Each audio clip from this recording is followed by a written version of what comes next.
Alright guys, welcome back, and in this video what I want to do is I want to teach you guys a nice little shortcut to when you're writing certain equations you can use this, and also it's good for things like I know you can't use C with a web programming, but like to increment page views, or maybe you're making a program to calculate compound interest or just basic interest, anything like that.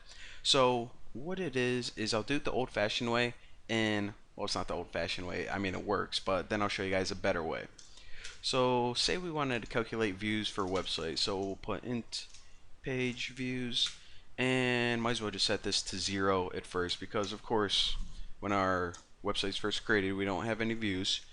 And of course page views is equal to page views plus 1. So what's going to happen is every time we get a new page view, we basically want to add 1 to the value. So 1, 2, 3, so on and so forth. So what this is basically saying is take the old value of page views, which is 0, and add 1 to it, so now the new value is 1. So again, the 1 on the right hand side of the equal sign is the old value, and the new variable's value is whatever this equation is, so it's now 1. So what I want to do now is just print f, and we'll just verify this a couple times. So page views, and then we'll put %d and bump it to a no line.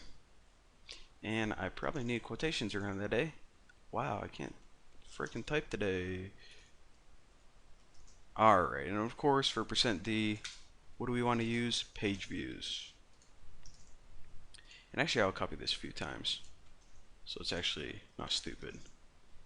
Now let's go ahead and run this bad boy, and we can see the first time it prints out is 1, then 2, then 3.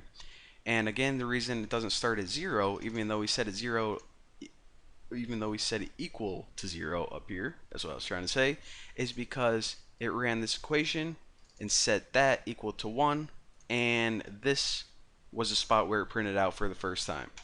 So we know how to make a little incrementer, but there's a faster and easier way. So instead of actually using page views, because that doesn't even apply to C, because you can't use C for a website, let me go ahead and make like a interest calculator. So let's go ahead and make a balance for a bank account, and we'll set it equal to 100. Actually, you know what? This is our money. Set it equal to 1,000. Why the heck not? So what you can do, and let me give myself a little space to work with. So what you can do, instead of having balance equals balance whatever, you can actually do it all in one shebang. So if you hit the asterisk, which of course is multiply, and hit the equal sign, then what this is saying is, well, actually I'll type in the equivalent line of code. Equals balance times 1.1. So this is pretty much a shorthand way of writing this. These do the exact same thing. And I know that this is kind of awkward to look at, but once you do it a couple times, it's going to become like second nature. So basically, like I said, this is taking the old balance, multiplying it by 1.1, and then returning that new value in the variable. So now we can just go ahead and print, let me steal this from up here. I'll put balance is %f, and of course that's the balance. So if we wanted to make a program, like I said, to calculate if we had $1,000, and we'll say that I don't know, every time we print this out it's like 1 year or something. So after 3 years, what would our balance be? Anyone want to guess? Too bad, I'm gonna run it.